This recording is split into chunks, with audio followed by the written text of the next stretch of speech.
boa tarde a todos e todas. Estamos iniciando, então, o nosso 7º dia do curso de História da Escandinávia. Hoje teremos as apresentações dos professores Johnny Langer e do Vitor Hugo Sampaio. Vou fazer uma breve apresentação dos dois. O professor Johnny Langer é professor associado 3 da Universidade Federal da Paraíba, possui graduação, mestrado e doutorado em História pela Universidade Federal do Paraná e pós-doutorado em História Medieval pela Universidade de São Paulo. Atua principalmente nos temas de História e Cultura na Era Viking e da Escandinávia Medieval, Mitologia Nórdica, História das Religiões Nórdicas Pré-Cristãs, História da Arqueologia, Etnoastronomia, Percepção da Mitologia Nórdica nas Artes Visuais, Usos Artísticos e Públicos da História Nórdica. É coordenador do Núcleo de Estudos Vikings Escandinavos, editor-chefe do Scandia Journal of Medieval Norse Studies e professor do programa de pós-graduação em História da UFRN e do programa de pós-graduação em Ciências da Religião da Universidade Federal da Paraíba. E o professor Vitor Hugo Sampaio possui graduação em Psicologia pela Universidade do Vale do Sapucaí e mestrado em Ciências das Religiões pela Universidade Federal da Paraíba, onde também desenvolve o seu doutorado, com o tema Traços do Xamanismo Urálico na Magia Escandinava durante a Era Viking, sob orientação do professor Dr. Johnny Langer. Desenvolve pesquisas de mitologia e religião comparada, abarcando as religiões e tradições pré-cristãs do norte euroasiático, com enfoque em povos indo-europeus e urálicos. Possui interesse específico em xamanismo, concepções de morte, divindades do trovão e gêneros épicos. É membro do NEV, do Núcleo de Estudos Vikings Escandinavos, e do Centro Internacional e Multidisciplinar de Estudos Épicos. Então, agradeço aqui a presença dos dois professores, e passo a palavra para o Vitor Hugo, que é quem vai começar primeiro. Obrigada. Bem, obrigado, professora Márcia, pela apresentação. É um prazer estar aqui, fazer parte desse curso, poder conversar um pouco aqui com vocês sobre a história da Escandinávia. E, como o professor Johnny já até mencionou agora há pouco, a gente tem seguido até então uma certa linha cronológica nos temas que a gente vem abordando. E eu vou brevemente romper um pouco essa linha cronológica, fazer uma pequena digressão, por uma questão temática, E vou trazer para vocês uma contextualização, uma introdução sobre dois povos, os povos baltofínicos e os povos samis. Pode passar? Então, a primeira coisa é por que a gente deve estudar esses dois povos num curso que se propõe a abordar a história da Escandinávia. Então, primeiramente, porque é impossível a gente entender qualquer aspecto da história de um povo sem que a gente compreenda também os contatos externos e relações culturais que esse povo manteve com outros. Porque, afinal de contas, nenhum povo existe completamente isolado nesse sentido. Então, a gente tem que o tempo todo pensar em relações e intercâmbios. E isso auxilia a gente, inclusive, a ir contra uma concepção, a desenvolver, a gente tem a tendência a desenvolver uma concepção, às vezes, um pouco purista, monolítica e estática da religião, cultura, mitologia, o que quer que seja. E quando a gente mantém em vista esses contatos, esses intercâmbios culturais, a gente começa a desconstruir esse tipo de concepção. E a gente vê que, na verdade, se a gente pretende, por exemplo, estudar a mitologia nórdica, a religião nórdica pré-cristã, ela não existiu de uma forma, nunca existiu de uma forma pura, original, e completamente à parte das influências das mitologias e religiões de outros povos. Então, por isso que é sempre importante a gente manter isso em vista, e assim a gente consegue enxergar de uma maneira mais ampla, mais abrangente, a circulação numa determinada região, num determinado período histórico, e aqui no nosso caso interessa a Escandinávia, a gente consegue enxergar nessa região a circulação para além de fronteiras linguísticas, étnicas e culturais, uma circulação ampla de ideologias, signos, cosmovisões, crenças, práticas mágicas, práticas ritualísticas e etc. E por último, é importante também por uma questão de perspectiva, porque os materiais, nós vemos aqui, os materiais nórdicos, eles citam abertamente esses outros povos. E a gente não pode ficar atento e considerar apenas um olhar, uma perspectiva, que ainda por cima, no caso nórdico, é uma perspectiva dominadora sobre esses povos. Então, quando a gente estuda também esses outros povos, sua cultura, sua história, a gente consegue eleger outras perspectivas para a gente não ficar preso a apenas o olhar daquele que tinha um maior poder bélico, tinha uma estratégia militar, uma tecnologia militar mais avançada, enfim, e conseguiram se sobrepor a esses outros povos. Pode passar. Bem, então vamos lá. A gente vai fazer muito uso de mapas, porque esses povos, os povos baltofínicos e os samis, eles não são estudados aqui no Brasil, há poucos estudos, os poucos que eu conheço são desenvolvidos pelo NEV, né? Vocês falaram semana passada, se eu não me engano, com o Vitor Menini é um deles, mas pouquíssimas pessoas estudam os povos samis ou os baltofínicos aqui no Brasil. Então, eu acho muito bom a gente se pautar em imagens, para a gente ter uma noção um pouco melhor de onde esses povos estavam, onde eles habitaram, por onde eles transitaram, etc. Para fins de, é bom esclarecer, para fins de pronúncia e tal, a pronúncia correta é Sami, mas aqui, para ficar mais confortável para nós falantes de português, a gente costuma falar Sami, com som anasalado, mas o correto é o A aberto, Sami. Mas só para vocês saberem. Então, vamos lá. Esse mapa, ele apresenta mais ou menos a disposição de como esses povos, a distribuição desses povos pela Península Escandinava, pelo Báltico, mais ou menos do século XII. Então, vocês vão ver que tem até ali a ordem da espada perto da antiga Livônia, ali dos povos bálticos. Então, ele é situado no século XII.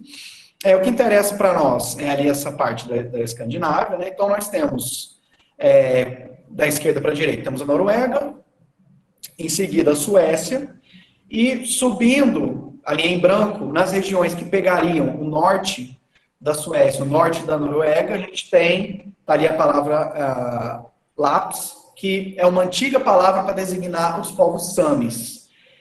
Então, esse território que está ali em branco, ele era habitado, nessa época, pelos povos samis, e temos ali, emendando, está na mesma cor, mas já descendo um pouco mais ao sul, para a região que hoje seria a Finlândia, a gente tem escrito ali Finns, que seriam os povos fínicos.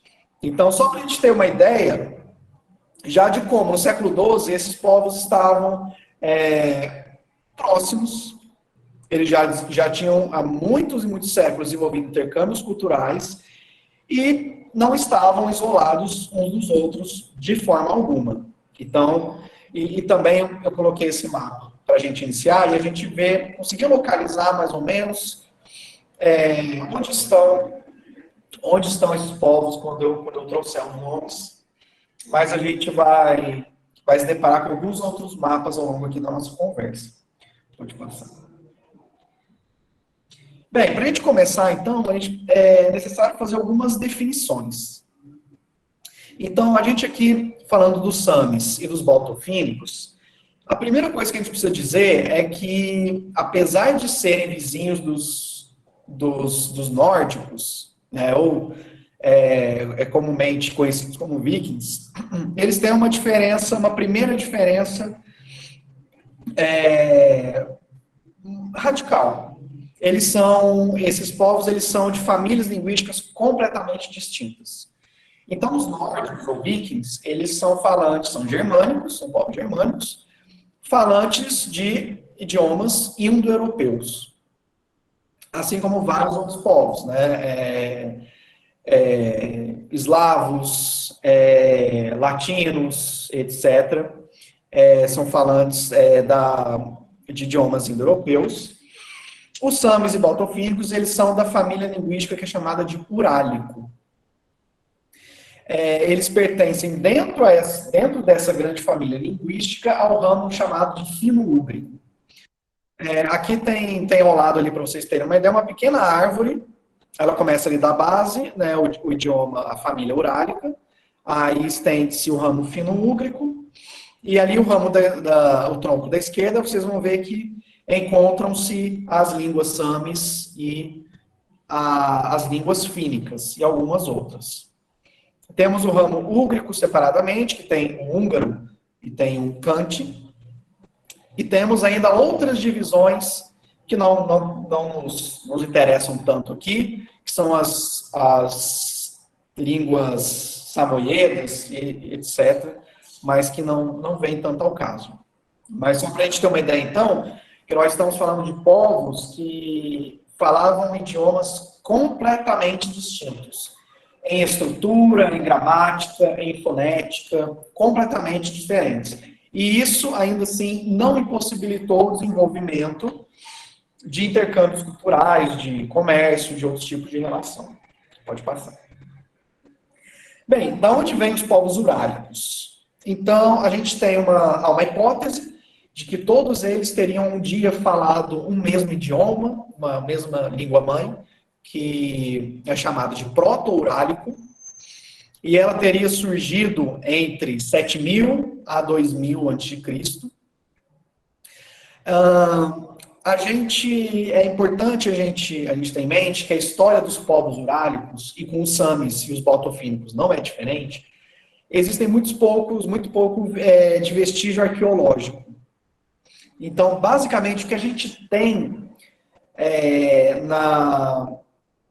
na história desses povos, por exemplo, no período do proto-urálico, o que a gente hipotetiza, nesse sentido, é tudo oriundo de hipóteses linguísticas, reconstrução de idiomas, é tudo oriundo da filologia comparativa, da linguística comparativa. Ou seja, nós estamos aqui lidando com evidências, acima de tudo, fortemente linguísticas. Tá? Isso é importante manter em mente. Os povos urálicos, eles recebem esse nome porque essa língua-mãe, o proto-urálico, teria se originado na região dos Montes Urais. Essa foto ali no fundo é de uma região dos Montes Urais. Pode passar. Aqui a gente tem os Montes Urais no mapa. Então, eles chegam até mais ou menos o Cazaquistão e eles se estendem até o Oceano Ártico.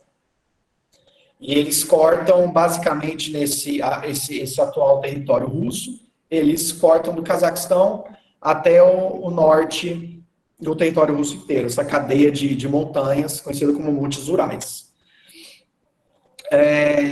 Bem, com o tempo, essa protolíngua ela teria começado a se expandir, se distribuir, e teria, claro, começado a dar surgimento a outras protolínguas, já um pouco distintas umas das outras. Então, o proto-samoedo, o proto-fínico, o proto-sami, e etc., que seriam as línguas mães de cada um desses ramos linguísticos, desses ramos de idiomas. Pode passar. Esse mapa, ele já é um pouco maior, a gente tem ali, à esquerda a Escandinávia e o Báltico, temos ali abaixo a Europa Central, continental, e na direita temos Rússia. Então, essa é a distribuição, para a gente ter uma noção, dessas línguas, desses idiomas urálicos. Tá? Então, como a gente pode perceber, grande parte deles encontra-se na Escandinávia, sobretudo por conta dos inúmeros idiomas samis e baltofínicos. Nós temos também vários idiomas que ficaram localizados na atual Sibéria, né, na parte que pertence à Rússia atualmente.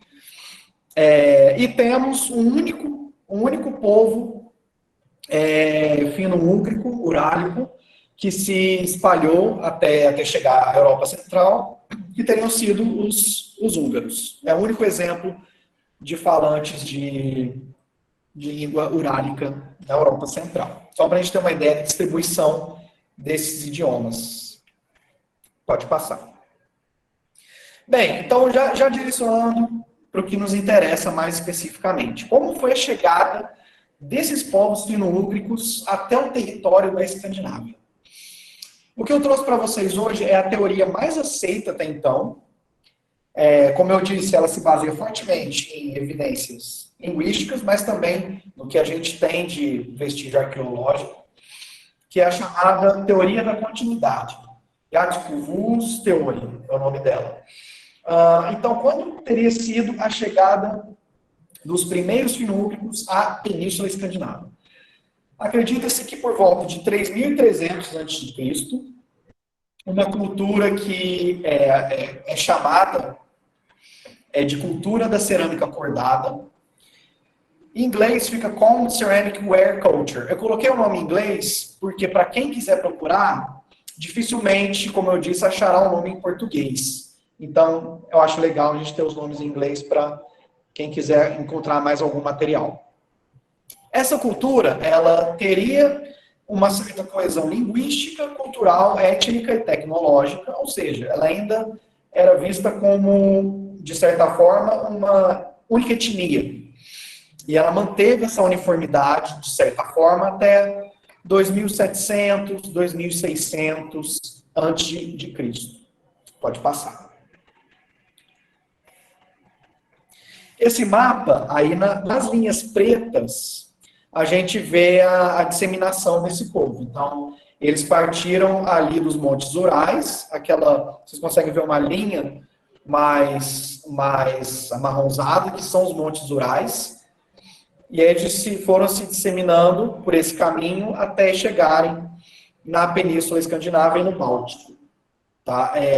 Em azul, a gente tem uma disseminação mais ou menos paralela de um povo indo-europeu, tá? Que é chamado de Corded Ware Culture. Os nomes são parecidos, mas esse em azul é de povos indo-europeus. A gente vai ver isso um pouco melhor agora. Mas só para vocês terem uma ideia de como se deu a movimentação, né? Nesse sentido. Pode passar. Aí é mais um mapa de como esses povos saíram dos Montes Urais e foram se espalhando, então, nesse período, por volta de 3.000, 3.300 antes de Cristo. Então, eles foram principalmente para a parte sul da Escandinávia e para basicamente a costa do Báltico inteira. E alguns outros lugares um pouco mais próximos ao que seria a Europa Central, apesar de não ser a Europa Central propriamente dita. Pode passar. Bem, uma vez que houve esse deslocamento, eles começaram a se encontrar com povos indo-europeus agropastorais, que eles estavam naquele mapa que eu mostrei a vocês, em azul, que era a Corded Ware Culture, ou também chamado de Battle Axe Culture. Não se sabe se esses indo-europeus eram ancestrais de apenas uma família linguística indo-europeia de hoje. Mas provavelmente acredita-se que eles fossem ancestrais dos germânicos e dos bálticos. Lembrando, os bálticos indo-europeus, né? Que seriam hoje os letões e os lituanos. Então, esses povos indo-europeus que já viviam no modo agropastoral, eles chegaram pelo sudoeste da atual Finlândia. E ali, quando eles encontraram os primeiros fino-úgricos que haviam se instalado lá, formou-se o que a gente chama de a cultura Kilkainen.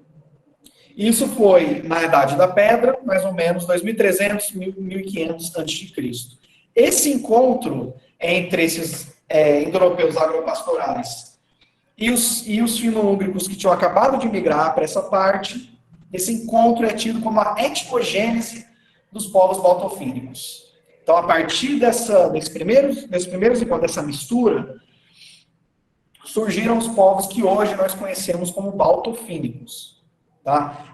Baltofínicos é um nome que designa os povos fínicos, falantes de fino-úgrico, que habitam a região do Báltico. Então, seriam finlandeses, estonianos, íngrios, vépsios e etc. Pode passar. Pode passar. Pronto. Esse mapa, então, ele mostra um pouco esse momento em que teria surgido a etnogênese dos baltofínicos. Então, nós temos em azul os povos fino-úgricos, ali mais ao sul da Finlândia, e a chegada em laranja dos povos indo-europeus. Então, nesse encontro,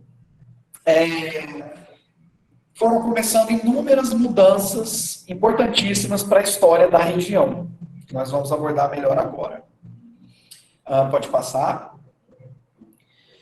Enquanto isso, e as populações fino-úgricas que chegaram a esse local, chegaram à Escandinávia, mas não eram dessa região costeira do sul da Finlândia.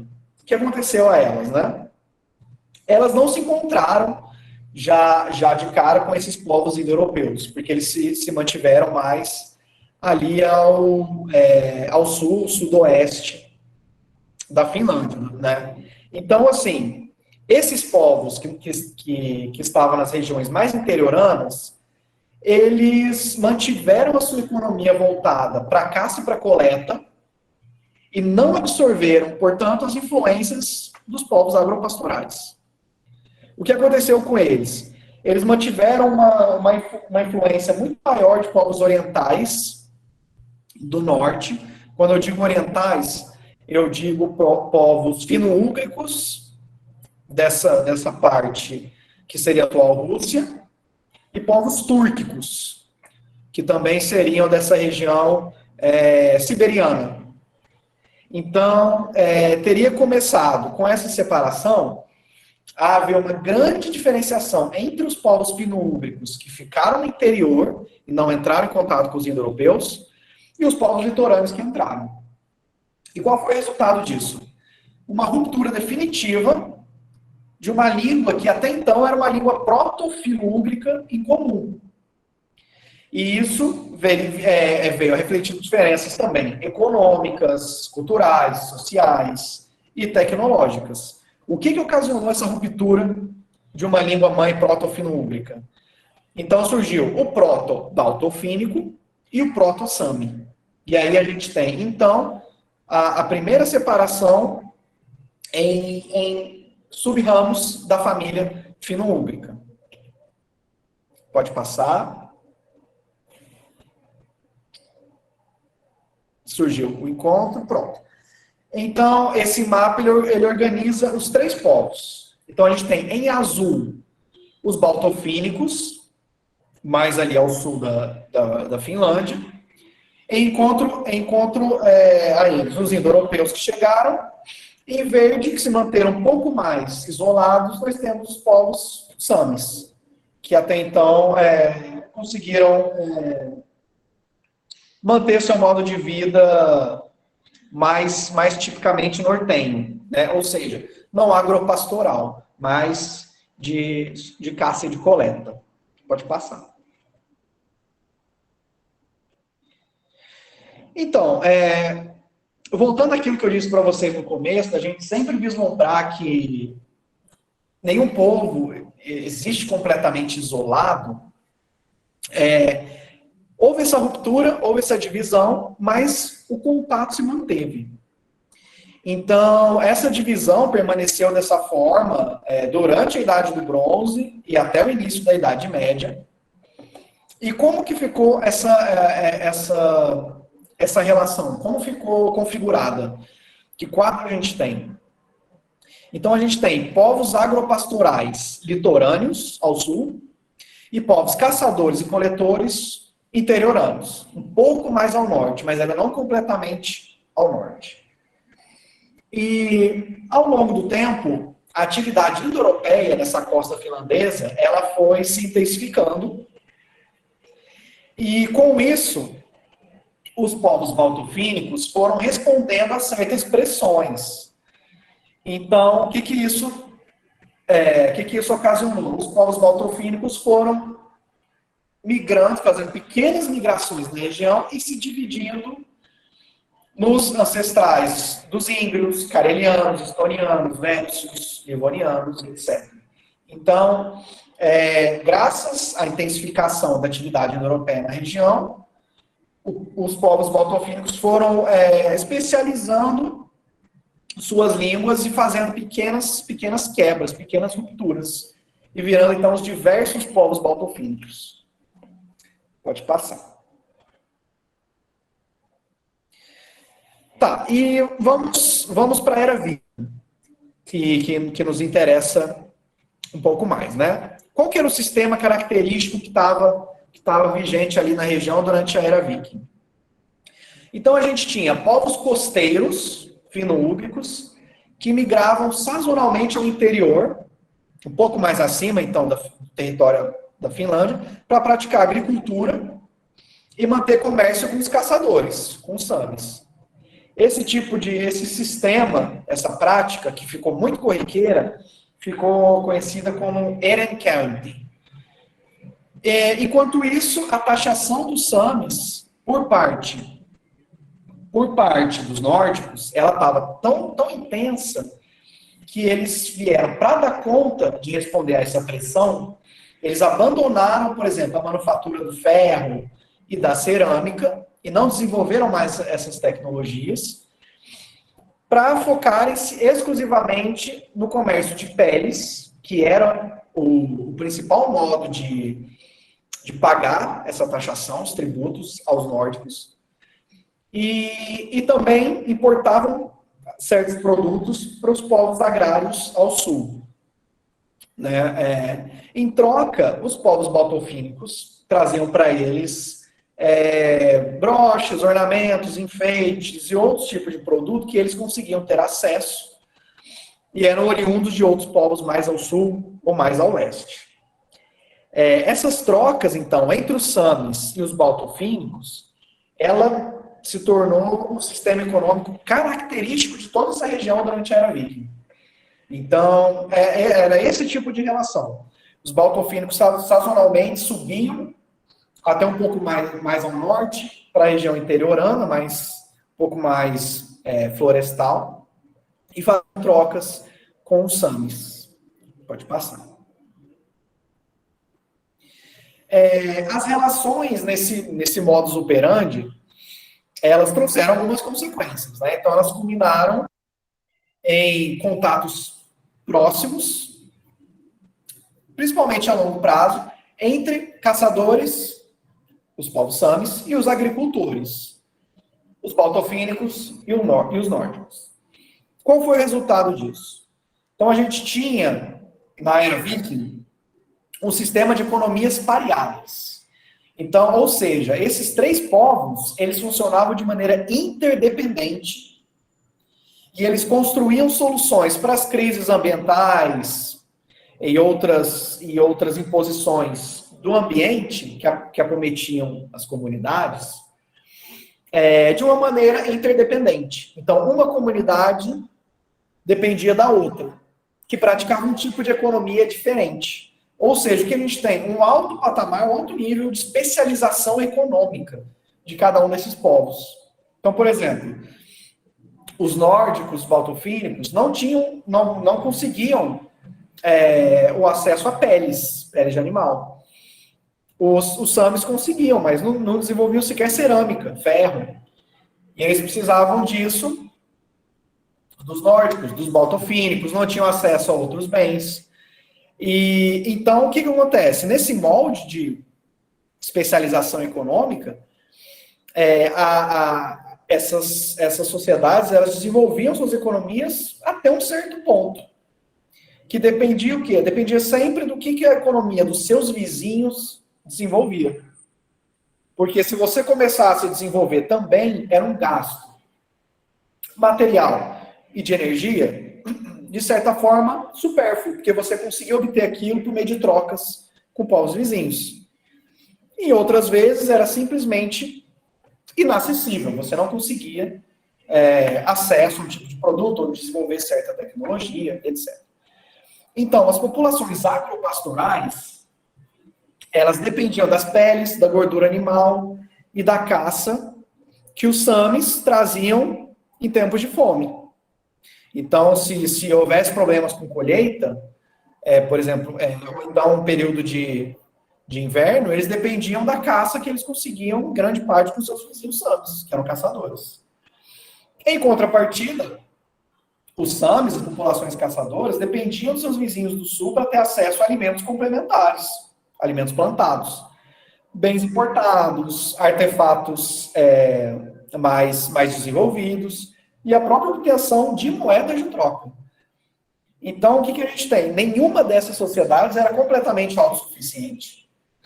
E o comércio não era uma prática estranha, era uma prática extremamente, não só corriqueira, mas essencial, necessária para a sobrevivência de todos esses povos. Pode passar. Claro que essa configuração de relações atraiu e facilitou as incursões vikings nessa região.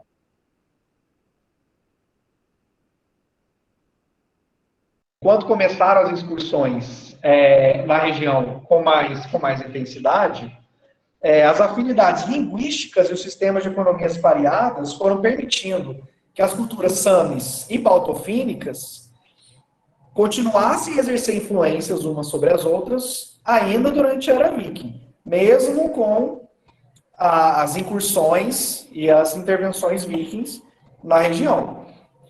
Alguns exemplos disso. Havia ainda a troca de bens culturais e de tecnologias, por exemplo, os esquis, desenvolvidos pelos samis. A gente tem indícios de comunidades que eram compostas etnicamente por pessoas de ambos os grupos. E inclusive, alguns povos samis que estavam um pouco mais ao sul do que outros, acabaram sendo assimilados pela cultura pastoral da região de Savo, ao longo da Idade Média, que era uma cultura fortemente pastoral baltofínica. Então, esse intercâmbio que continuou entre os samis e baltofínicos, ele inclusive explica a tendência que a gente encontra nas fontes nórdicas de falharem em diferenciar entre samis e finlandeses, samis e outros baltofínicos. Porque eles estavam muito em relações muito frequentes e muito interdependentes, que para um olhar estrangeiro, era ainda mais falante de um idioma completamente diferente, era difícil estipular a diferenciação. Pode passar. Então, a expansão e o sucesso da agricultura na região da costa do Golfo da Finlândia e do Lago Ladoga, ela trouxe algumas coisas.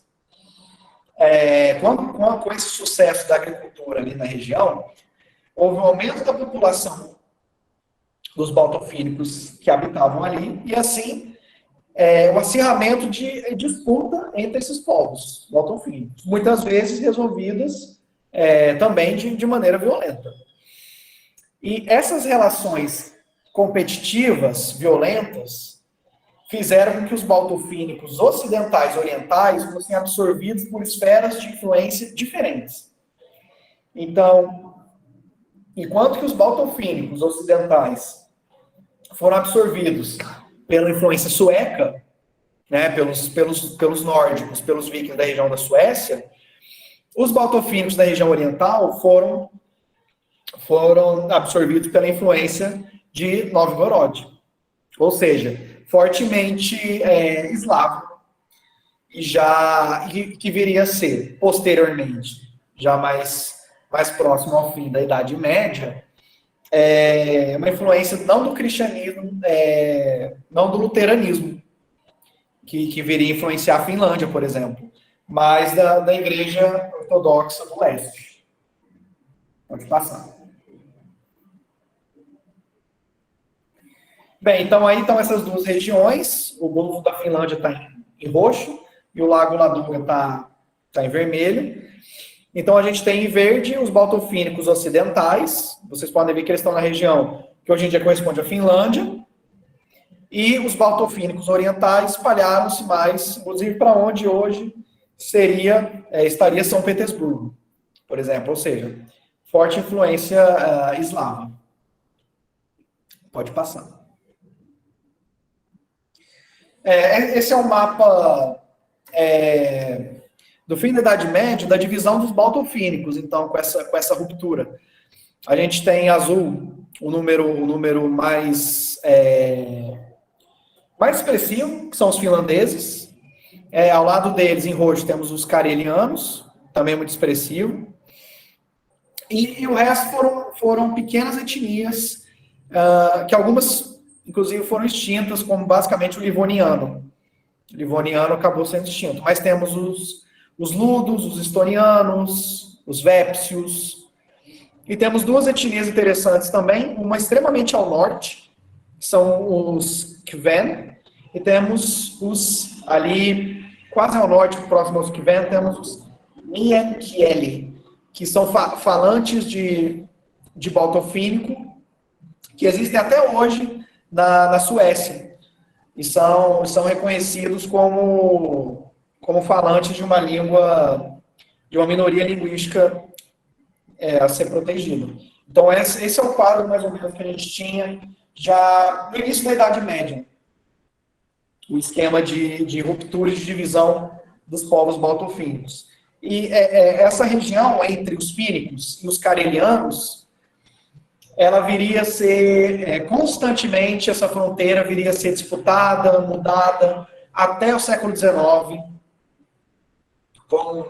até no momento de coleta de material mitológico finlandês, muita coisa foi coletada na Carélia. Então, as duas identidades, a fínica e a careliana, por vezes, elas são vistas quase como iguais, e por outras vezes elas são vistas como diferentes e às vezes até incompatíveis. Então, é uma questão identitária muito interessante. Pode passar. Bem, como esse impacto chegou aos Samis? Para eles, como eles estavam um pouco mais isolados, ele chegou de maneira mais gradual e lenta. Então, começou na Idade da Pedra e foi se estendendo até a Era Viking. As populações Samis eram ainda menores do que, por exemplo, os baltofínicos. Então, estima-se que havia cerca de 10 mil Samis durante a Idade do Bronze. Um número consideravelmente menor, se a gente comparar com outros povos ali da região. Então, enquanto os baltofínicos que estavam ao sul foram sendo indo-europeizados ao longo do tempo, os Samis mantiveram-se organizados em pequenos clãs ao norte. E o contato deles foi sendo mantido gradualmente. Ele escalou muito mais, levando muito mais tempo do que no caso baltofínico. Então, com o tempo, os germânicos que chegavam pelas costas iam começando a subir em direção ao norte da Finlândia, e aí começou um contato mais frequente com os Samis. Pode passar. O que isso ocasionou? Os Samis, então, foram sendo cada vez mais empurrados em direção ao norte. Tanto é que, no começo, por volta do século X, XI, eles já estavam basicamente na região norte do norte. Então, a princípio, eles haviam se mantido na região interiorana da atual Finlândia, mas os povos germânicos foram empurrando eles mais ao norte. E aí, consequentemente, eles se espalharam pelo norte da Finlândia e pelo norte da Escandinávia, ou seja, norte da Noruega, norte da Suécia. Uma parte também foi para o norte russo. E essa região, por onde espalharam-se os povos samis, era chamada de Sápmi. Nas fontes medievais e até o começo da modernidade, os samis foram chamados de lapões, e essa região por onde eles se espalharam, ela era conhecida como Lapônia. Tá? Hoje em dia, esses termos não são mais empregados, são tidos por pejorativos, porque não são termos êmicos, não são autodenominações, mas só para vocês saberem quando vocês se depararem com eles. Então, os povos samis se espalharam por toda essa região norte da Escandinávia, mas eles mantiveram uma certa coesão linguística e cultural. Eles acabaram desenvolvendo idiomas diferentes, distintos, mas eles conseguiam se entender relativamente bem. Isso indica um alto grau de inter-relações entre essas pequenas comunidades que se formaram. Pode passar. Bem, aí são apenas umas fotos de povos samis para a gente conseguir dar uma cor, uma vida, né? Porque eu estou falando aqui, um rosto para essas pessoas. Pode passar. E agora, então vamos, já encaminhando para o fim da minha fala, deixar claro como se deram as relações entre os nórdicos, que vocês têm estudado até então aqui no curso, e esses povos finno-úgricos. Né? Então, com a expansão dos nórdicos pela Península Escandinava, os samis foram abandonando o estilo de vida nômade, de caça e de coleta, e adotaram economias do semi-nomadismo. Ou seja, eles se especializaram na caça e na pesca, e migravam de acordo com o fluxo sazonal das renas. Mas, quando podiam, quando a estação permitia, estabeleciam assentamentos temporários, por isso semi-nomadismo. Essa organização Sami, nas chamadas Síidas, são essas pequenas comunidades, pequenos clãs, permitiu o desenvolvimento de fortes laços comerciais com os nórdicos. Por quê? Porque eles tinham a oportunidade de estarem, em certos períodos do ano, mais próximos aos nórdicos para o comércio, e aí, assim, podiam fazer trocas, obter acesso a inovações tecnológicas, culturais, enquanto que conseguiam depois, em um período do ano, migrar de volta mais ao norte, e assim manter o seu modo de vida e cosmovisão, que é típico dos povos do norte euroasiático, os povos de caça. Conseguiram manter essa cosmovisão e seu modo de vida um pouco mais intacto, ao contrário, por exemplo, dos baltofinos, conforme a gente viu aqui. Pode passar. Bem, como eu disse a vocês, os nórdicos e os samis acabaram desenvolvendo economias pareadas e interdependentes. A gente tem relatos disso produzidos pelos nórdicos, tá? Então, por exemplo, o relato do Oteri, ele era nativo da região norueguesa e ele descreveu ao rei inglês Alfredo, no século IX, como tributo anual recolhido dos samis era a principal fonte de renda da corte norueguesa.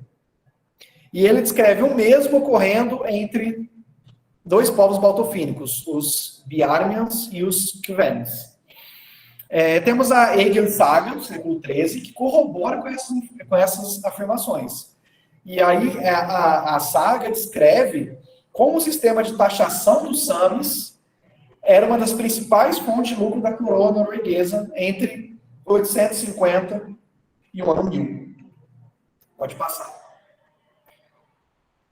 Esse é o mapa do Olaus Magnus, Carta Marina, por volta de 1555.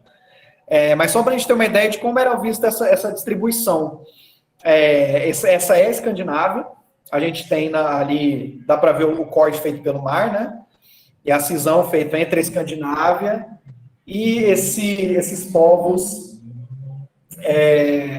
já mais para a direita, que eram vistos como selvagens, mágicos, enfim, de certa forma até bestiais, por conta de estarem ali em relação com a Escandinávia, mas no norte, mais próximo também ao Oriente. Então, só para vocês terem uma ideia. Pode passar. Bem, como se dava, então, essas trocas, essas taxações impostas pelos nórdicos? Elas aconteciam geralmente no inverno, quando os samis se assentavam nas cidas, aguardando o término da estação, aguardando o inverno passar. E aí os nórdicos iam até eles, cobravam seus impostos, e aproveitavam também para levar outros produtos, bens importados, na tentativa de comercializarem com os samis. Então havia a busca pela taxação imposta, obviamente, de maneira violenta, mas também, aproveitando essa oportunidade, tentava o comércio. Então, nesse sentido, o pagamento do tributo por parte dos samis representava um reconhecimento ritualizado de ambas as partes que havia uma diferença entre os dois grupos. E que, dentro dessa diferença, os nórdicos eram superiores. Essas relações, muitas das vezes desfavoráveis aos samis, figuraram no folclore oral.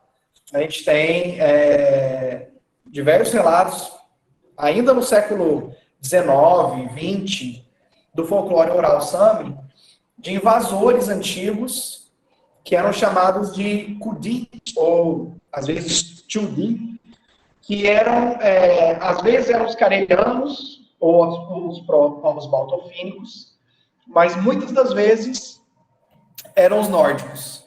Então é engraçado porque a gente pode justamente adotar uma outra perspectiva e estudar. A gente tem material para a gente analisar como esse tipo de taxação, de imposição violenta, repercutiu na cosmovisão sami, do folclore tardio. Pode passar. Bem, temos evidência textual também na Egil Saga de que os nórdicos e baltofínicos competiam entre si pelo acesso às peles e outros produtos do norte. Ou seja, os nórdicos e os baltofínicos, por vezes, competiam pelo acesso a produtos fornecidos pelos samis. Então, eu trouxe alguns trechos. Thorolfr se esforça para manter a soberania do monopólio norueguês na região de Finnmark.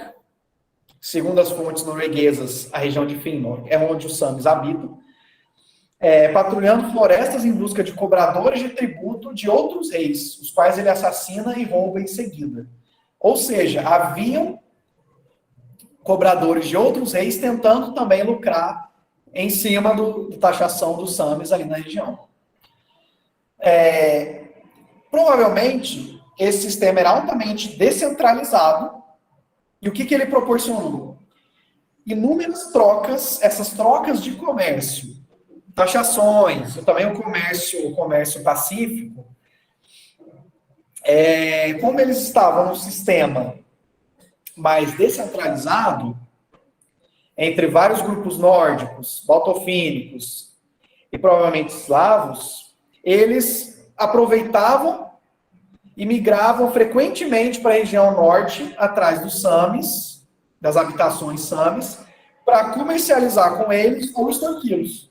Ou seja, então nós temos um quadro, uma configuração na qual nórdicos, baltofínicos e alguns eslavos mais ao norte conseguiam tirar proveito da configuração da região. Trouxe um outro exemplo da saga. Posteriormente, também na Egil Saga, Thorolfr se alia ao rei dos Kvens, o rei de Kvenland, baltofínico, ajudando a expulsar os carelianos fora de seu distrito, pois estavam tentando competir com eles pelo comércio de peles samis. Ou seja, aí temos a saga nórdica, tinha conhecimento de dois povos baltofínicos, os Kvens e os carelianos, brigando para obter acesso ao comércio de pele dos samis. E isso dá uma ideia, primeiro, de como o sistema da região era altamente descentralizado e de como havia, por parte de vários grupos étnicos, uma percepção dos seus vizinhos, de quem eram seus vizinhos, e de que comércio, de que vantagens poderiam ser obtidas. Pode passar. Algumas evidências arqueológicas sugerem que mais ao sul, essas relações entre nórdicos e baltofínicos foram um pouco mais amigáveis e pacíficas. Elas, inclusive, apontam, alguns sítios funerários apontam para a existência de relações de comércio com grandes centros suecos, como Vendel, Birka e Gotland.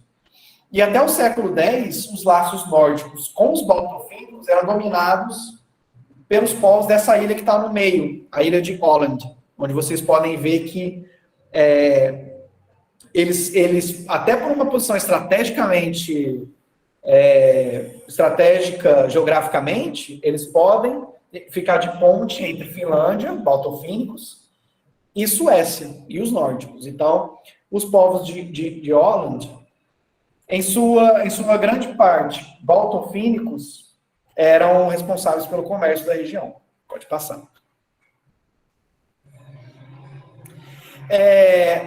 Uma coisa interessante de notar é que esse co-desenvolvimento de economias a longo prazo,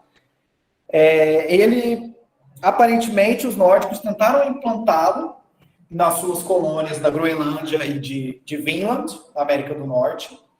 É possível que eles tenham tentado replicar essas economias pareadas à força, ali com povos nativos da região da América do Norte. Mas claro, ali não foi possível produzir esse esquema, porque os nórdicos estavam, nesse caso, em menor número, não tinham a vantagem numérica, nem bélica, então não conseguiram seguir adiante. Mas é engraçado, a gente precisa manter em mente como essa estrutura, essa disposição econômica estava na visão nórdica, inclusive tentou replicá-la. Então, isso indica, novamente, que eles tinham conhecimento de como as economias funcionavam com os seus vizinhos de maneira interdependente. Pode passar. Então, em suma, é impossível a gente compreender a dinâmica de qualquer povo do norte durante a era viking, ou a Idade Média como um todo, se nós os tomarmos como isolados ou indiferentes em relação aos seus vizinhos. Os samis e baltofínicos estavam profundamente conectados entre si por sistemas antiguíssimos de troca econômica e de influências interculturais, além de sua herança nortenha urálica. Então, os samis e baltofínicos, inclusive, conforme a gente viu, vieram de uma mesma cultura, de uma mesma língua. Ambos vieram do proto-urálico. Então, eles tinham um laço que remetia a milhares de anos atrás. A expansão nórdica dentro do próprio território norte nos tornou economicamente dependentes do comércio com os samis e com baltofínicos. Com destaque especial aos samis. As marcas culturais que esses contatos deixaram nos nórdicos podem ser percebidos na mitologia, nas práticas mágicas, ritualísticas. Diversas fontes falam desses povos, falam da influência dos povos fino-úgricos sobre os povos nórdicos, implícita ou explicitamente. Novamente, por uma questão de perspectiva, é claro que a gente pode perceber essas influências dos fino-úgricos na mitologia ou na ritualística nórdica de uma maneira implícita. Mas ela está lá. Ela está lá. Pode passar. Já estou terminando aqui para não pegar o tempo do professor Johnny. Então, como os fino-úgricos figuravam nessas fontes? Né? Como que os nórdicos se referiam aos povos fino-úgricos nas fontes que nós temos? Então, primeiramente, os samis estavam muito mais presentes nessas fontes do que os baltofínicos. A gente tem um termo em nórdico antigo, que é Finar. A gente tem também o nome Finnmark, ou seja, Finnmark é a região habitada pelos Finar. A gente sabe hoje em dia que essa região designa, sobretudo, os Samis, que habitavam no norte da Noruega. A gente tem também o nome Kvainer, para falar dos finlandeses próximos à região. A gente tem o nome Finn, ou Finr, o nome próprio e também um etnônimo. Ou seja, a gente tem um nome que designa, que parece designar nas fontes nórdicas, uma etnia. É possível, então, que ele tenha vindo, esse nome tenha vindo do proto-germânico Finnas, que seria caçador, andarilho. Então, nada mais ilustrativo, né, dos povos fino-úgricos do que essas palavras. Pode passar. Além dos Kvainer, as sagas mencionam outros fínicos, como os Kirialar, os Karelianos, e os Kilfingar. Isso indica que até até mais ou menos, aí eu coloquei errado, século XIII, não havia um termo generalizante para designar os finlandeses ou os fínicos, mas designavam as tribos, os povos baltofínicos separadamente. Então, o motivo para isso era a falta de coesão e de uniformidade geográfica, política e cultural entre os grupos fínicos. Como eu falei para vocês, eles realmente já tinham se separado. Então, não havia um termo generalizante dos nórdicos para designar os fínicos como um todo. Entre os escandinavos da região sueca, é possível que o termo fenos designasse inicialmente ambos os samis e os finlandeses. E aí, depois, poderia ter surgido o nome Skridfinos. Ou seja, Skridfinos seria os fins que esquiam. Os samis. Então, com a especificação desse nome, nós temos, então, uma divisão entre samis e fínicos. Os noruegueses teriam mantido, ao contrário dos suecos, teriam mantido o nome Finar. Pode passar. Basicamente, os fino-úgricos, eles figuram nas sagas como vizinhos misteriosos, astutos, duvidosos e poderosamente mágicos. Então, os materiais, principalmente as sagas, as mulheres praticantes de magia, que são, de certa forma, profetisas, as Folur, elas eram carregadas de marcadores sociais de alteridade. E, geralmente, elas tinham alguma relação étnica com os fino-úgricos. Principalmente os samis. Pode passar? Eu trouxe alguns exemplos para vocês. Então, o rei Harald da Noruega foi enfeitiçado pela filha de um rei sami, a ponto dele esquecer dos seus próprios compromissos para com seu povo. O povo ficou desgovernado. Uma profetisa sami é convidada para oferecer suas divinações na Vatnsdóttir Saga. Os saxos gramáticos afirmam que os samis eram conhecidos por sua habilidade de enganar as pessoas por meio de magias ilusórias. Pode passar. A rainha Gunhildur, que é descrita como versada em magia, havia aprendido a arte da magia com os samis, segundo a Egil Saga. E nós temos também algumas leis medievais dos séculos 11 e 12 que proibiam a consulta com videntes que fossem fins, né? Samis ou fínicos, mais provavelmente samis. Então a gente tem a lei de Borgarfings Kristenhed, da área cristal da Noruega, e a lei de Eidsvanfinglag, do interior norueguês, que proibiam, por exemplo, que as pessoas acreditassem em um fim, acreditassem em um sami. Ou então proibia que as pessoas viajassem até os fins, ou viajassem até Finnmark, para ter o seu futuro lido. Ou então, por fim, proibiam que as pessoas prestassem, pagassem uma visita aos fins, que era para ter o seu futuro lido pelos Samis e etc. Então, pode passar, já vou ir para minhas conclusões. Bem, ainda que fossem militarmente inferiores aos nórdicos, sendo assim, submetidos a impostos, taxações, invasões, nem por isso os samis e finlandeses eram vistos como inofensivos. Segundo ponto, a mentalidade nórdica medieval os enxergava como poderosíssimos feiticeiros, habitantes de regiões gélidas, ermas e selvagens. Inclusive, alguns estudiosos dizem que há uma relação de analogia no modo como os samis eram percebidos e os gigantes eram percebidos na mitologia nórdica. Então, há um ponto de encontro nesse sentido, dentro da percepção nórdica.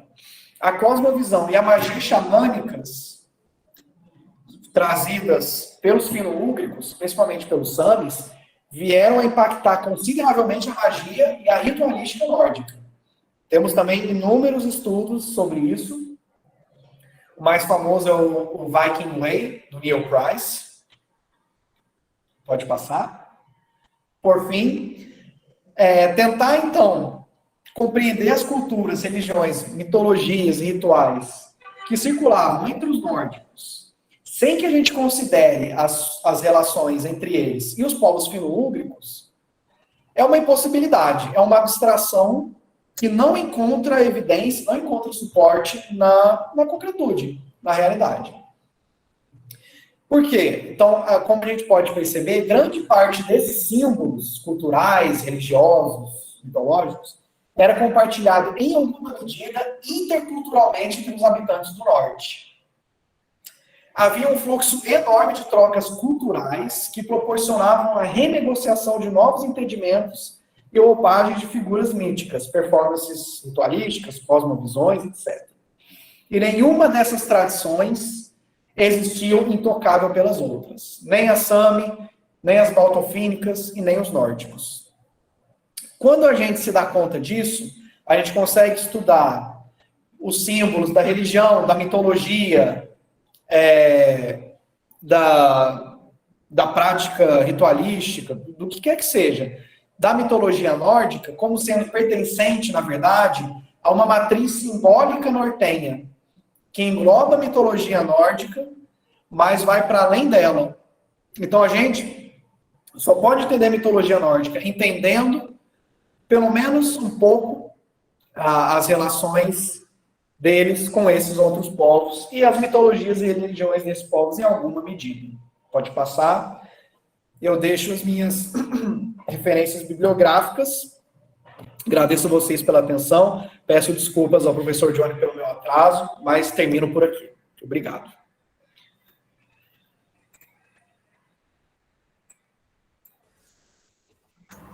Professor Johnny? Oi. Pode apresentar. E eu acho que a câmera não voltou. A câmera eu acho que bugou.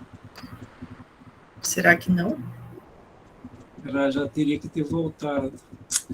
É quando desliga a câmera dá isso. Eu vou ter que sair e entrar de novo na sala. Não, vem. Pode ser. Voltou, Johnny. Tô te vendo. Voltou, né? Deu certo. Boa tarde a todos. Estamos voltando, depois da apresentação do Vitor Hugo sobre o Sami, né, a área fínica do contexto escandinavo. Estamos voltando para a cronologia que havia sido seguida no módulo passado sobre os escandinavos, a história escandinava. O Vitor Benini trabalhou com o século XVI, XVII, XVIII. Eu vou fazer uma síntese sobre a história escandinava do século XIX. Só que com um detalhe, eu não vou trabalhar estritamente a história escandinava e sua amplitude. eu vou procurar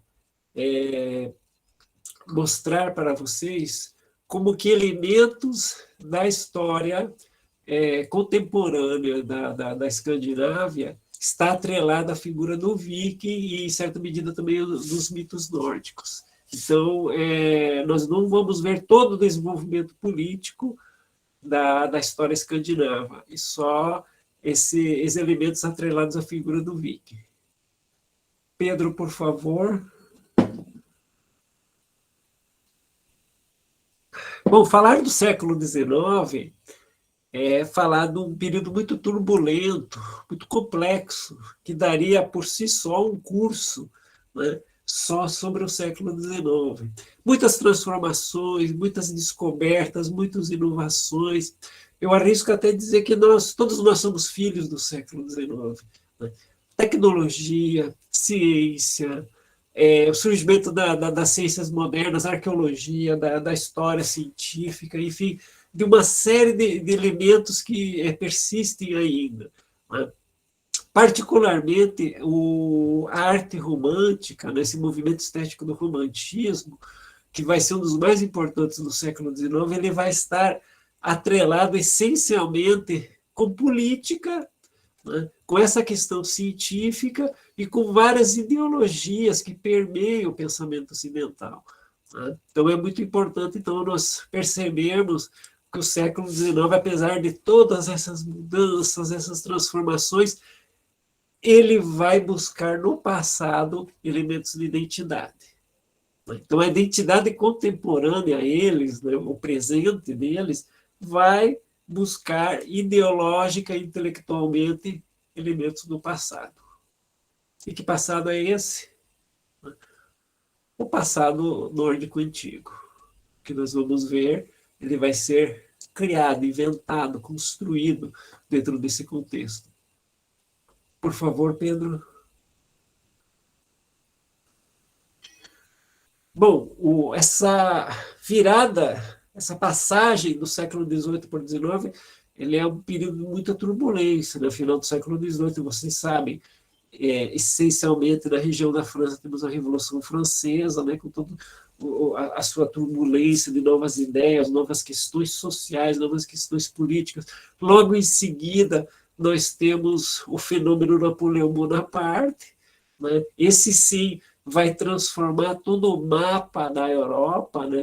toda essa turbulência que foi acometida pela Europa, né? Essencialmente a Escandinávia, dessa transição do 18 para o 19, ela vai permanecer com algumas estruturas anteriores.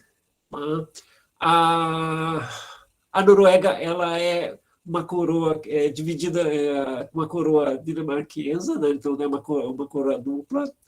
A Suécia, ela passa por várias questões, principalmente como consequência dos conflitos com a Rússia no século XVIII. Então, essa herança política, essa continuidade vai se ver frente aos confrontos napoleônicos, como a gente vai ver. Então, essa questão da política napoleônica rapidamente no início do século XIX. Por favor, Pedro. Bom, antes de nós vermos estritamente alguns elementos do século XIX, eu queria colocar aqui para vocês um paradigma cultural que é o Renascimento nórdico. Sem ele, nós não teríamos o renascimento da mitologia nórdica, e sem ele nós não teríamos a figura criada contemporânea do viking. Nós temos a produção de fontes e referências sobre mitologia nórdica nas fontes islandesas, e a figura desse nórdico essencialmente construída pelas sagas islandesas. Mas esse material, durante a Idade Média, ele não era conhecido pelo resto da Europa, ele era circunscrito às fazendas da Islândia. Os manuscritos ficaram lá na Islândia. À medida que o Renascimento surgiu, alguns desses manuscritos foram levados para a Dinamarca, né? Alguns intelectuais ligados a coroas específicas da Escandinávia vão recolher esse material, mas esse material, essencialmente, a partir do Renascimento, ele é conhecido pelos antiquários, né? Você tem poucas publicações das sagas e das Edas, né? Então, essencialmente, é um material hiper guardado e conhecido apenas por alguns intelectuais. Do Renascimento até o século XVIII, praticamente nós não temos um conhecimento. A Europa não conhece as Edas, então ela não tem acesso à mitologia nórdica. Com um ou outro publicação específica, mas de maneira geral, a mitologia nórdica é desconhecida. E também, mais importante aqui para a nossa fala, a figura do viking é totalmente desconhecida na Europa, tanto nos países escandinavos quanto nos países europeus do século XVI ao século XVIII. Não se menciona nos livros a figura do viking. O viking não é sinônimo de escandinavo. Quando você se quer se referir a algum escandinavo do passado ou do presente, você vai se referir a sueco, a dinamarquês, a norueguês, atrelando a fala do Victor Hugo anterior, o módulo anterior, né? Nórdico aqui é identificado com os 3 países de fala germânico-indo-europeia, né? O escandinavo não é visto como o fínico e como o sami incluído nessa questão de identidade. Então, são essencialmente os 3 países, Dinamarca, Noruega e Suécia, que vão se ver como representantes do que é o escandinavo e a Escandinávia, né? Pelo menos nesse período. Então, o que acontece? As pessoas ignoram, né, essa questão do viking. Ele é muito pontual. E as pessoas também não conhecem mitologia nórdica. De repente, em 1755, um professor, Paul-Henri Mallet, né, o francês, aliás, um suíço, né, que vai morar em Copenhague, vai ministrar aulas de francês, ele era professor de línguas, e ele se interessa pelas culturas antigas. Ele tem acesso a algumas das versões impressas da Eda que haviam sido publicadas em latim, né, e algumas versões impressas, mas que estavam com pouco acesso para a maioria das pessoas. Poucas pessoas podiam, então, acessar esse material. Ele teve acesso, ele se interessou e ele realizou, né, publicou um livro em francês, né, a Introdução à História da Dinamarca, em 1755, impresso em Copenhague, e nesse livro ele vai tratar da história que precedia a cristianização durante a Idade Média.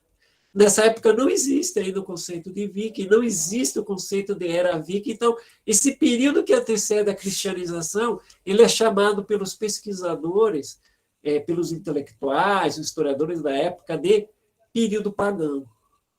E assim, a cronologia, esse conceito cronológico, ele vai permanecer essencialmente até 1860, 1870, quando genericamente no Ocidente se cria o conceito de era viking.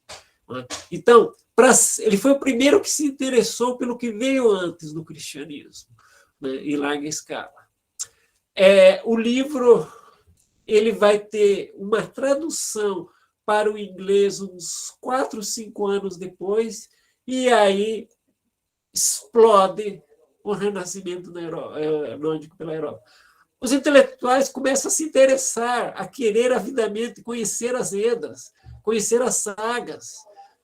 França, Alemanha, Inglaterra, os 3 países escandinavos, todos é uma corrida para publicações, para estudos, né? E, ao mesmo tempo que essas obras vão sendo publicadas, esses estudos, começa a surgir um grande interesse artístico no final do século XVIII. Óperas, teatros, balés começam a ser produzidos na Europa, nesses países que eu mencionei, com temática nórdica.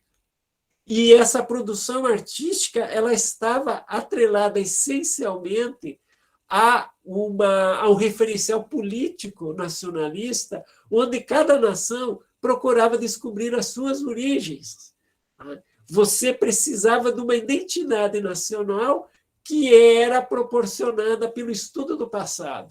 Então, conhecendo o passado, você sabe quem é você hoje em dia, dentro do referencial nacionalista romântico, claro. Então, França, Inglaterra, Alemanha e os 3 países escandinavos vão produzir várias obras, ao mesmo tempo que, né, na transição do 18 para o 19, nós vemos várias, então, obras artísticas, reforçando essas supostas identidades antigas. Né? Além do livro de história da Dinamarca, né, com vários elementos de sagas, né, e outras questões, ele publica, alguns anos depois, uma tradução da Eda, em francês, que também vai receber uma tradução em inglês. Posteriormente, a Eda vai ser traduzida para cada língua nativa, né, para o dinamarquês, diretamente para o inglês, né, então vai ser cada vez mais popular. Mas eu só observo um detalhe: a versão dele recebeu o subtítulo de Eda ou mitologia céltica, né? Celta. Na época, se fazia uma certa confusão entre celta e nórdico. As fronteiras não eram muito claras, né? Tanto de história quanto de mitologia. Tanto é que vocês vão ver uma representação do ritual nórdico, numa pintura do Johan Lund, daqui a pouco eu vou mostrar. O sacerdote é representado como um druida, né? Então era uma confusão que se fazia, porque se realmente o passado histórico era muito pouco conhecido. Então se começou esse interesse a partir do Renascimento Nórdico em 1755. A arqueologia nem existia nesse período, povo. Ela começa a ser sistematizada a partir de 1830, 1850, e mesmo na Escandinávia ela começa aos pouquinhos. Então, esse primeiro momento do interesse nórdico não tem nenhum referencial arqueológico, por isso que também tem muitas fantasias, muitos equívocos visuais, né, por causa disso. Por favor, Pedro.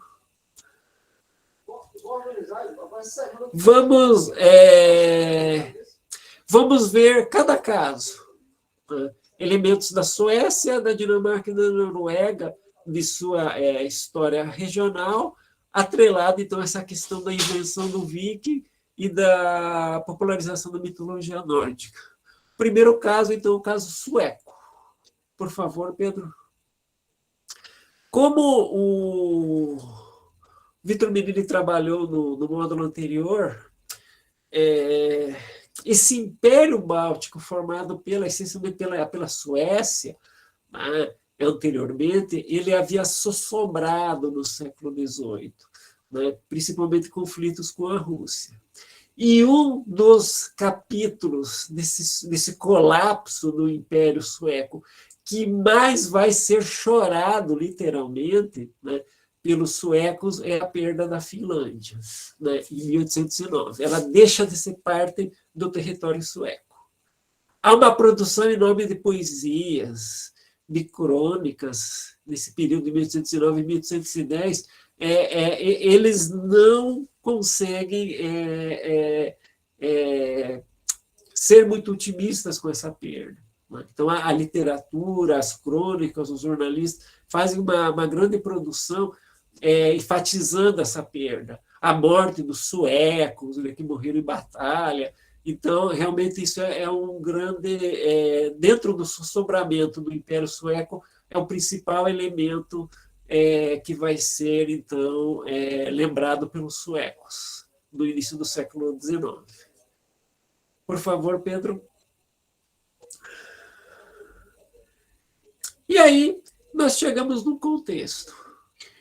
Em 1811, é publicado numa revista sueca, né, Iduna, um poema, Viking, do Erik Gaia.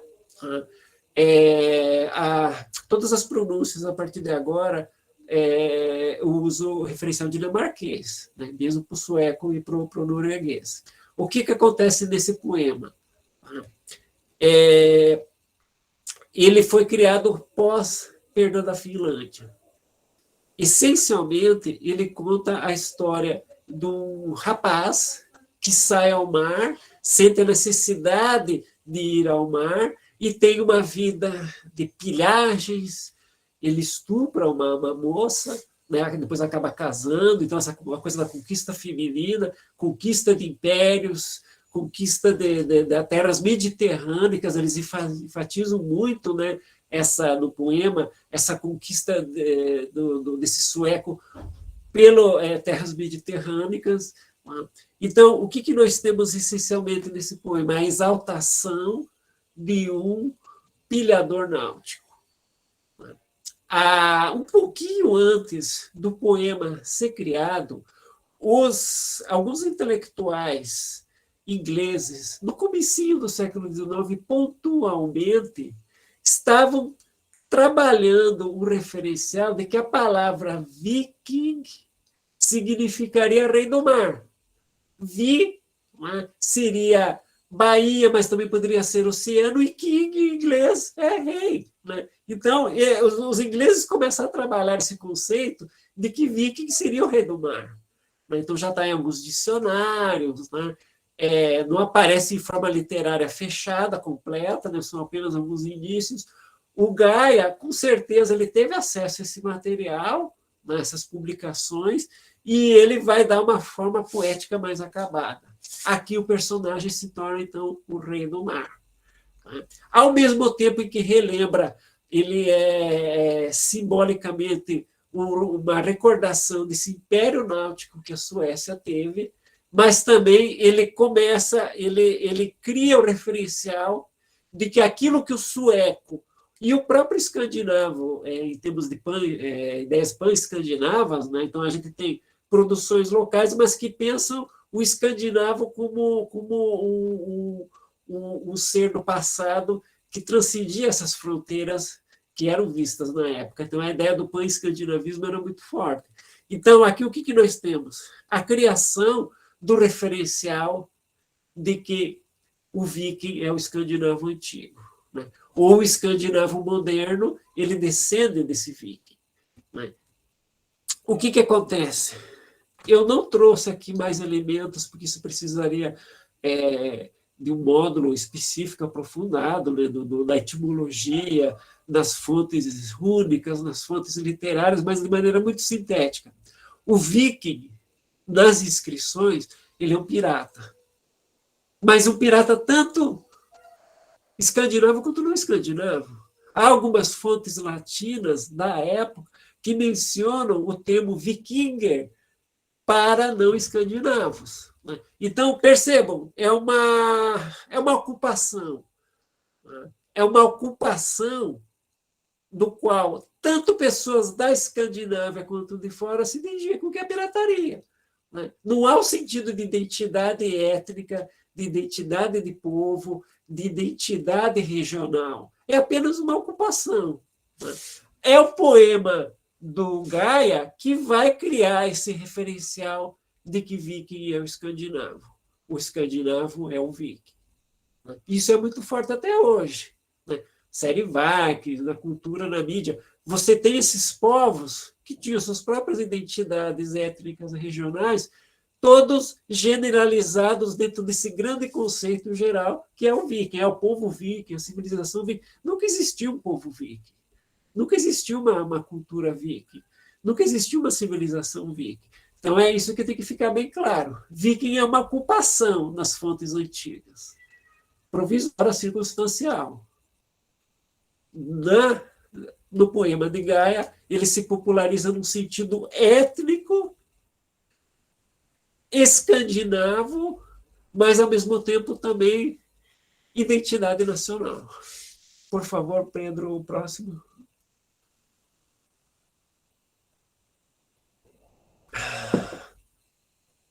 O Gaia, então, ele era um professor, ele era ligado diretamente nesse movimento liberal que pensavam o nacionalismo sueco. Eles procuravam uma identidade para o seu presente que era baseada no passado.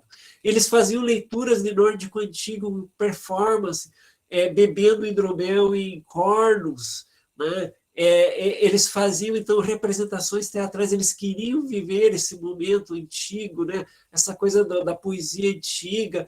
Então, era um referencial romântico onde você tentava recuperar esse passado, mas um passado que era muito fragmentado ainda, sem arqueologia, a história não estava muito consolidada, você não tinha muitas informações, então você criava muitas fantasias, você criava muitas idealizações. E o Viking, nesse sentido, cai como uma luva aos interesses dele. Por favor, Pedro. Aqui uma cópia da capa da primeira edição da Iduna.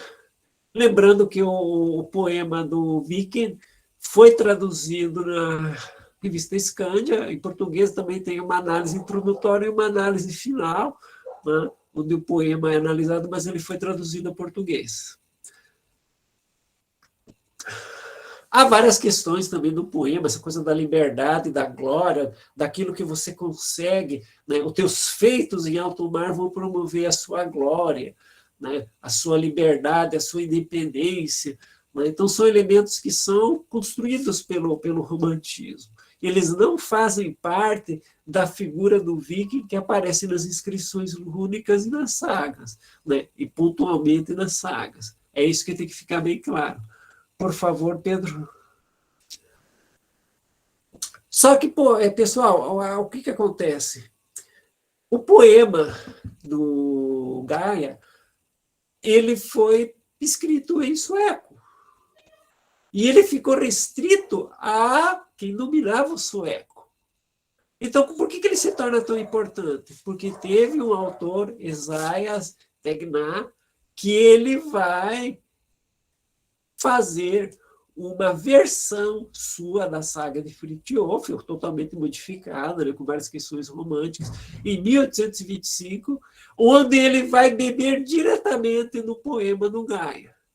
Todas as ideias do Gaia ele vai colocar no seu própria obra, só que essa obra foi traduzida para mais de 20 idiomas, 20 vezes para o inglês, 20 vezes para o alemão, foi traduzido para o francês. Ela é a obra que realmente vai popularizar a figura do viking criada pelo Gaia.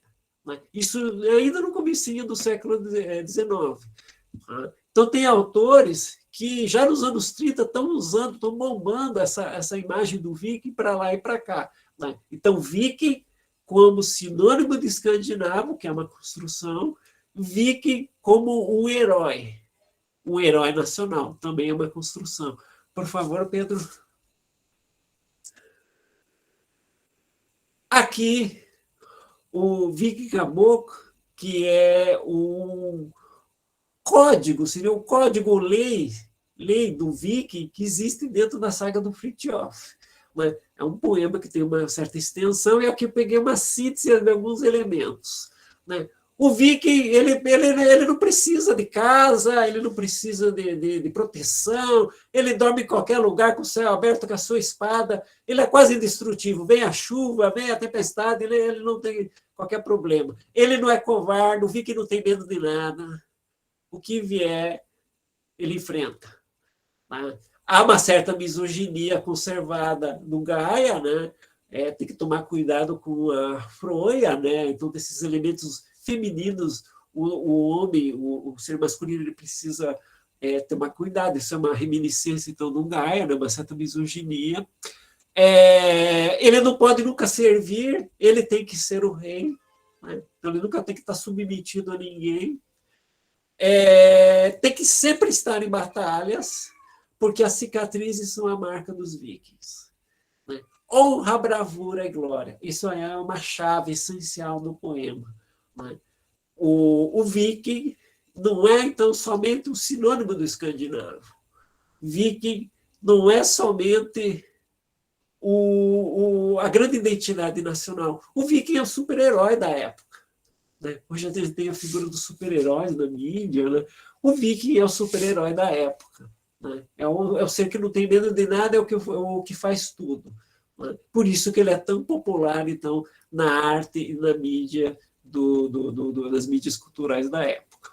E essa identificação também com o viking, com o norte. Norte aqui, não no sentido de povos nórdicos de língua germânica. Norte no sentido de Escandinávia. É uma ideia pan-escandinava aqui. Então, o viking está em todas essas terras da Escandinávia, essencialmente Dinamarca, Noruega e Suécia. Por favor, Pedro.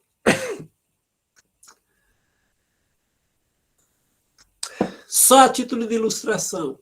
A primeira imagem, uma das primeiras imagens da primeira edição de 1825, não existia arqueologia, né? Então a coisa está totalmente fantasiada, que um barco, né? Totalmente fantasiado. Né? Só para ilustrar para vocês, no sentido que não se tinha muitas informações de cultura material, era tudo muito frágil. Por favor, Pedro, próximo. Também numa edição da saga de Fritjof, de 1831, alguma ilustração de vikings. É muito pitoresco, né? Então eles estão se divertindo, estão no mar caçando ali um animal, um bicho meio estranho, meio esquisito, meio fantástico. Né? Então, tudo, os equipamentos, as indumentárias, a arquitetura, figura de proa da embarcação, tudo é fantasioso, não se tem informações ainda. Né? A arqueologia está caminhando a passos muito lentos, a arqueologia escandinava, de maneira geral. Então, não se tem muitas informações. O que fica sempre é a idealização. Por favor, Pedro. Bom, agora vamos entrar na área dinamarquesa. Eu só peguei os elementos mais importantes da área sueca. Bom, Dinamarca, como eu falei, ela dividia a mesma coroa com a Noruega. E no início do século XIX, durante o contexto napoleônico, a Dinamarca era neutra. Ela não estava nem a favor da Inglaterra, nem a favor da França. Mas aconteceram duas questões que ela vai sofrer as consequências dessa neutralidade. Primeiro, ela possuía uma grande esquadra, em 1801, e a França, temerosa que essa esquadra caísse nas mãos da França, ela vai destruir completamente. O Nelson, o famoso almirante Nelson, né, faz inclusive aquela que é considerada a sua batalha mais difícil que Trafalgar, né, contra o Napoleão. Ele destrói, arrasa completamente a esquadra dinamarquesa. Né. Isso vai ser um grande... vai ser uma coisa que vai se desolar muito a Dinamarca, essa perda da sua esquadra em 1801. Por favor, Pedro. E ainda no contexto napoleônico, em 1807, Napoleão chega nas fronteiras do sul, entre a Confederação Germânica e a área da Dinamarca, ele seria o sul da Dinamarca, as tropas napoleônicas se movimentam. A Inglaterra fica temerosa que a Dinamarca caia nas mãos francesas. Mas vocês sabem, a fronteira da Dinamarca com a Europa é a Jutlândia. Copenhague fica na ilha da Zelândia. Então, ela é bem mais ao norte da Dinamarca. Mas o que acontece? Os ingleses mandam uma esquadra e a cidade de Copenhague é bombardeada para que ela não caia inteira nas mãos do Napoleão. Napoleão acaba não invadindo a Copenhague, mas os ingleses destroem 30% da cidade em 1807. Isso vai ser dois golpes muito duros, principalmente em 1807, com relação à sociedade dinamarquesa. Eles ficam extremamente destruídos em termos de moral. E aí, logo depois, no final da década de 1800, até 1812, 1815, nós temos uma grande publicação de poemas dinamarqueses e de autores dinamarqueses que vão buscar essa inspiração do ímpeto atual na mitologia nórdica. Então, a mitologia nórdica vai servir de elemento para que a Dinamarca se erga novamente, né? Ela possa criar, se reforçar enquanto nação perante esses acontecimentos terríveis que estão acontecendo. Por favor, Pedro. Então, na primeira metade do século XIX, os dinamarqueses não se interessam pela figura do viking propriamente dito. Eles vão buscar inspiração nacionalista e de identidade nas figuras femininas da mitologia nórdica. No final do século XVIII, nós já temos várias pinturas da personagem, a Eivor, né, uma donzela do escudo que aparece na saga de Eivor, né? Ela é muito famosa, né, para os artistas dinamarqueses do final do século XVIII. Nós temos, no comecinho do século XIX, um balé que se passa, que é exibido no Copenhague, que o nome do balé é Lagertha, né? A figura que hoje é famosa, né, lá dos Saxo Gramáticos, lembrando que a Gesta da Noro é dinamarquesa, né? O Saxo é um ator celebradíssimo nesse momento. Então, tem um balé chamado Lagertha. Eles se interessam muito por figuras femininas, principalmente a figura das Nornas. As Nornas passam a ser o símbolo da própria Dinamarca, né? Porque elas têm essa coisa do passado, presente e futuro, né? Essa tríade é algo que os artistas, os políticos vão se inspirar. Então, no primeiro momento, são esses personagens femininos que vão ter essa relação de uma identidade com a Dinamarca propriamente dita. Só para vocês perceberem a diferença com os outros países escandinavos, em 1822 há um famoso concurso de arte com temática de mitologia nórdica, onde os dois primeiros prêmios, os dois mais importantes prêmios de escultura e ilustração, tematizam as Nornas. Enquanto que o concurso de mitologia nórdica nas artes, há alguns anos ocorrido em Estocolmo, os campeões dos primeiros prêmios, né, vão ser Thor e Odin, que vão ser os grandes, majoritariamente no século XIX, eles vão ser os mais importantes em termos de representação. Mas para esse momento, da primeira metade do século XIX, as Nornas, elas são privilegiadas na cultura escandinava. Então, a escultura, o Hermann Freund, né, ganhou o primeiro prêmio de escultura e Johan Lund ganhou o prêmio de ilustração. Inclusive, só fazendo aqui um jabazinho, essa ilustração que o Lund ganhou o prêmio em 1822 estava perdida. Não se conhecia a imagem.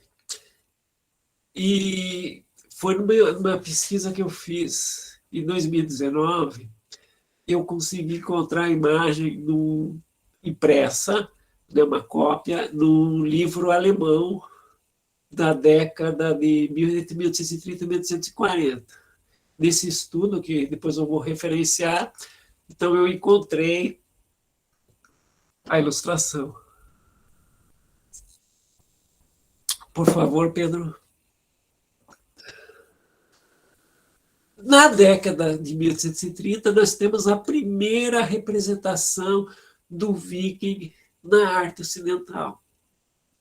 Apesar dos dinamarqueses privilegiarem, como eu falei, em termos quantitativos e de quantidade de representações, a figura das Nornas, o Lund vai fazer uma pintura de uma série de 5 sobre história religiosa na Dinamarca, que está no Palácio de Christiansborg, no centro de Copenhague, e lá, dentro dessa série, ele vai fazer uma que seria, né, uma cena que se passa na época do paganismo, uma cena sacrificial dos tempos odínicos. Como eu falei, não existia ainda o conceito da era viking. Nessa pintura, ela é bem pequenininha, existe, atrás da forfa, na direita tem o quadro ampliado. Atrás da forfa, que está em azul e segurando um barrete, um bastão, portando um barrete preto, há duas figuras. O barbudo, que é o líder, né, com o elmo alado, e, ao seu lado, um guerreiro portando pele de animal, um berserk, com certeza. É a primeira representação do viking de uma pintura da arte ocidental. O viking ganha chifres em 1851 com um artista francês. E o chifre vai ser popularizado nos anos 1880 com Wagner e, posteriormente, no final do século XIX, com os ingleses e com os norte-americanos. Aí Hollywood vai popularizar esse referencial do viking chifrudo. Por favor, Pedro.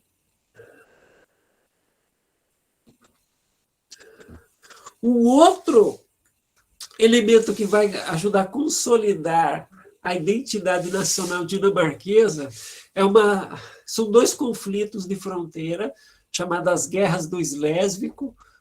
A primeira foi em 1848 e 1852, onde essa região no quadro, no mapa à esquerda, em amarelo e laranja, ela correspondia ao ducado, né? Schleswig-Holstein. É uma região que tradicionalmente era de fala germânica, o que seria hoje o alemão, né? E não propriamente dinamarquês. Mas esse ducado, ele, na Idade Média, pertenceu à Saxônia e vários outros impérios, só que durante a modernidade, esse ducado esteve sobre as mãos da coroa dinamarquesa. E havia uma pressão da Confederação Germânica para esse ducado ser de sua posse, ser de sua área.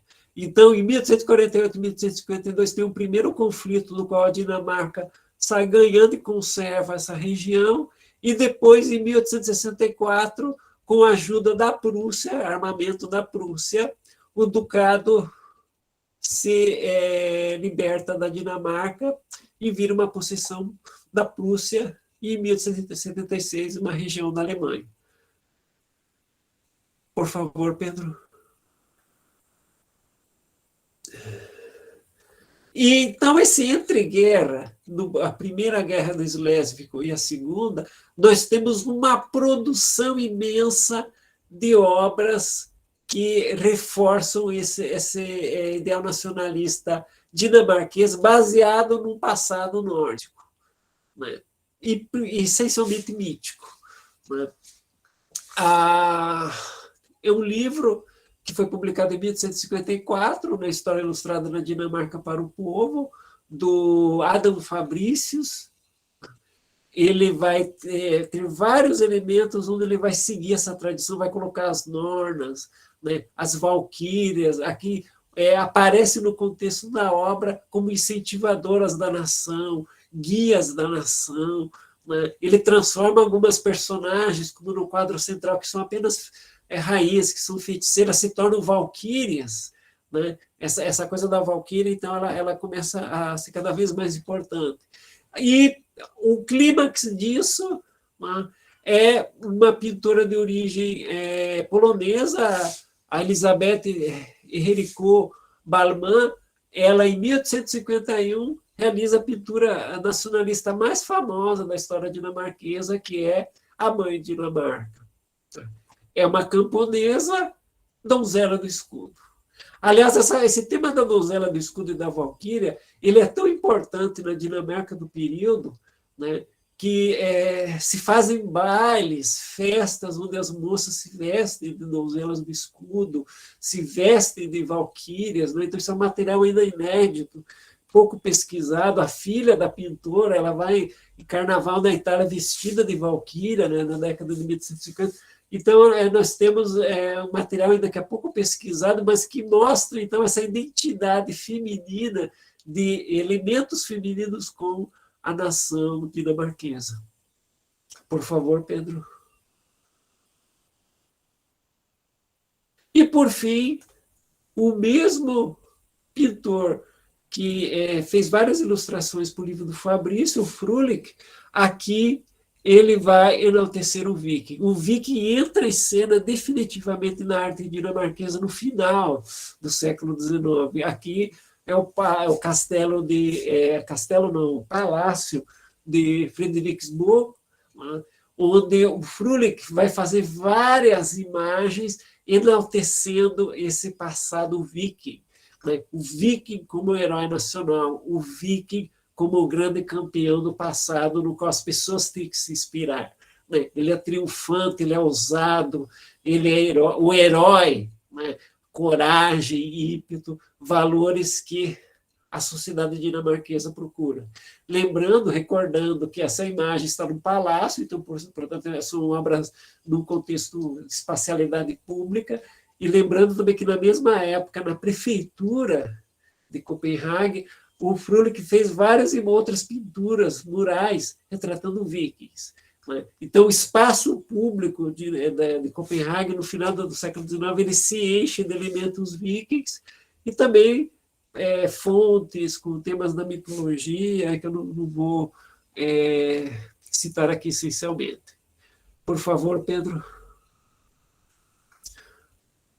Mais um. Isso. A Noruega, ela tem uma situação diferente da Suécia. A Suécia está tentando relembrar na figura do viking o seu passado glorioso, o seu passado de império náutico, né, que sobrou no século XVIII. Então, é uma tentativa de resgate ideológico desse passado. A Dinamarca tem problemas, principalmente com outros países, problemas de fronteira, né, problema de ter sido atacada pela Inglaterra. Então, ela vai procurar símbolos femininos e depois, na figura do viking, elementos para construir a sua nacionalidade. Noruega é diferente.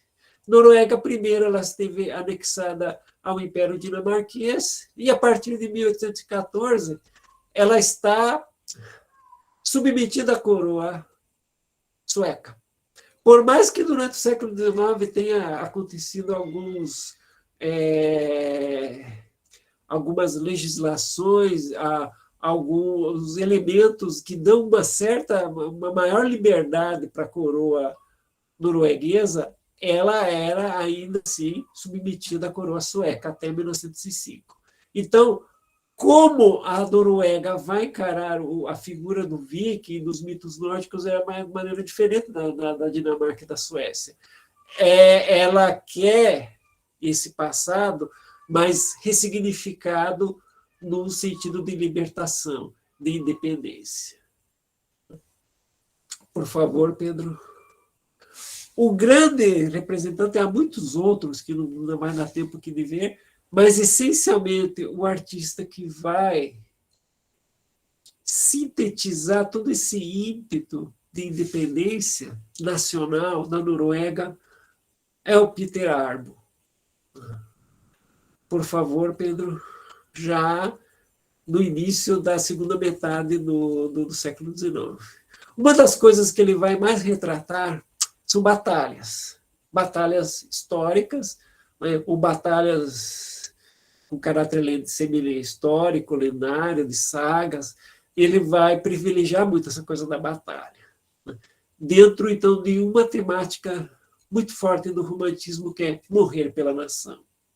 A morte gloriosa.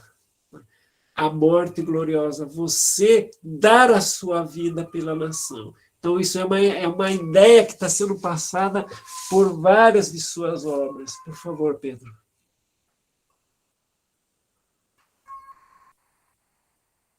Aqui, um dos seus quadros mais famosos, A Morte de Eivor. Muita gente pensa que é a Eivor a famosa, né? Porque, na verdade, a saga de Eivor ela tem duas Eivors. A primeira, que vai buscar a espada Tirfing, maldita do seu pai, vira pirata, né? Vira guerreira, donzela do escudo, que no final acaba casando, acaba ficando domesticada. Há uma segunda Eivor, que é mencionada, menos conhecida, que é uma rainha, né, que é mencionada brevemente, que durante um conflito ela sai em batalha e acaba morrendo. Essa vai ser a Eivor tematizada pelo Peter Arbo. né? Então, não é a erva famosa, é a segunda erva. Ele privilegiou para o clássico da morte, né? Aquela coisa, você tem que morrer pela nação, né? A morte gloriosa, a morte em batalha, ela é um dos ideais românticos que existe nessa época atrelada ao nacionalismo, né? Então, essa tragicidade faz bem para as pessoas envolvidas com esse ideário nacionalista, né? Ela é uma meta, ela é uma ideologia muito forte. Por favor, Pedro. Outra batalha, né, da ponte de Stanford,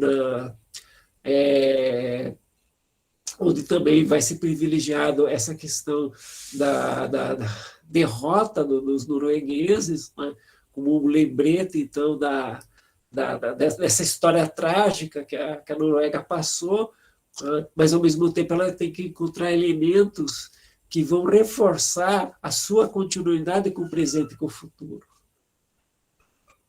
Por favor, Pedro, eu estou passando bem rapidamente, porque se for analisar cada imagem vai demorar muito. O Arbo, na verdade, ele é mais famoso por suas pinturas mitológicas. A figura mais famosa de Valquírias, a representação mais famosa de Valquírias no século XIX é dele, de 1869, altamente inspirada já nas óperas wagnerianas, que se iniciam, né, nessa década de 1860. Então, esse caráter belicoso, por que todo mundo gosta das valquírias no século XIX? Por que os alemães são apaixonados pelas valquírias, né? Os escandinavos, né? E, em menor escala, a Inglaterra com a França? Porque as valquírias são guerreiras, mas elas não são guerreiras que morrem como a erva, elas são guerreiras sobrenaturais, né? Então, no contexto político, onde que você vive em problema com o vizinho, com outros países, está em guerra, é claro que a valquíria vai cair como uma luva, né, para essa identidade nacional.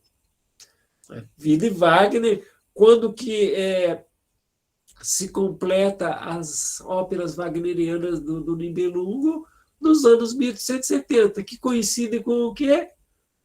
Com a criação do Estado alemão em 1876. Né? Então, não é coincidência essas obras artísticas serem produzidas nesse fervor político que acontece no século XIX. Elas são altamente ligadas a essas ideologias políticas. Nibelungo do Wagner não é uma coincidência ter sido estreado de forma completa, né, são várias óperas, nos anos 1870.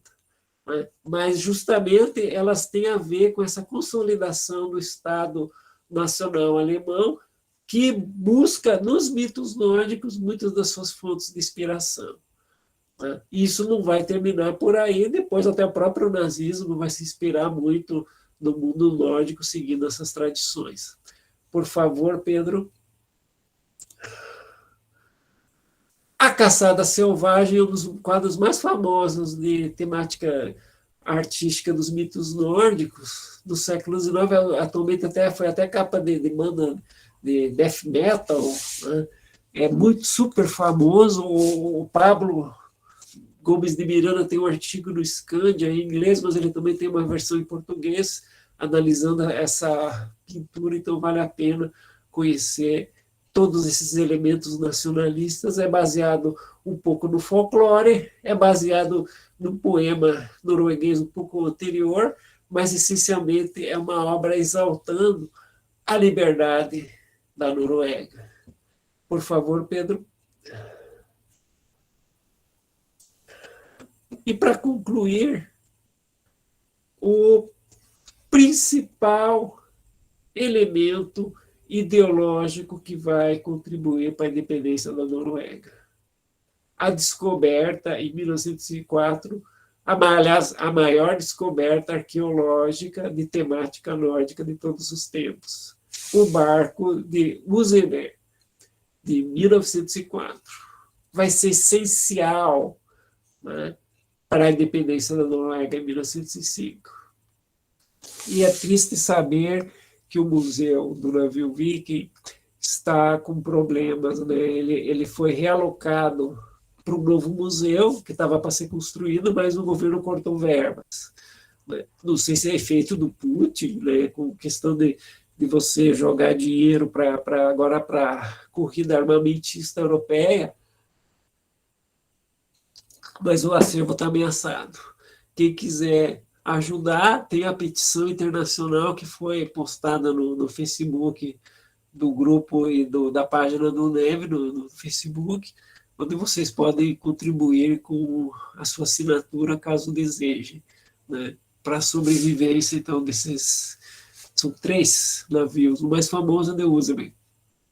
Por favor, Pedro.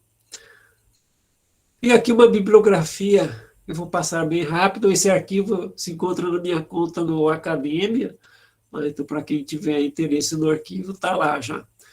O primeiro é a tradução do Vicker, do Gaia, que eu fiz junto com o Vitor Menini, a tradução e análise do número 3 da revista Scandia, de 2020. Por favor. É um artigo que eu publiquei sobre Nornas na revista de artes do Museu Nacional da Dinamarca. Todos saíram em 2021. Aqui, aquela pintura do Luno, eu faço uma análise na revista de História da Arte de Campinas. Por favor, Pedro. No portal da Universidade de Aarhus, eu publiquei um artigo sobre especificamente as valquírias no nacionalismo dinamarquês do século XIX. Por favor, Pedro. Um artigo na última edição da Scandia sobre a invenção do Viking na arte, né? Especificamente, vamos ver como é que a figura do Viking se transformou na arte desde o início do século XIX. A revista de História Comparada, também no ano passado, publiquei um artigo analisando uma pintura do sueco, né? Acho que é a única produção que eu tenho de um artista não dinamarquês, que é um artista sueco, o Black Stadius, né? Que é bem interessante, mostra essa diferença ritual, né, de paganismo e cristianismo. Por favor, Pedro. E uma revista um artigo que ainda é inédito, que vai sair no segundo semestre, analisando a obra do Fabricius. Então é isso, pessoal. Agradeço a atenção, a disponibilidade. Obrigada. Oi? Quase, por 1 minuto não fechei o tempo. Infelizmente, eu estou ficando velho e não estou conseguindo. Obrigada, Johnny. Obrigada, Vitor Hugo.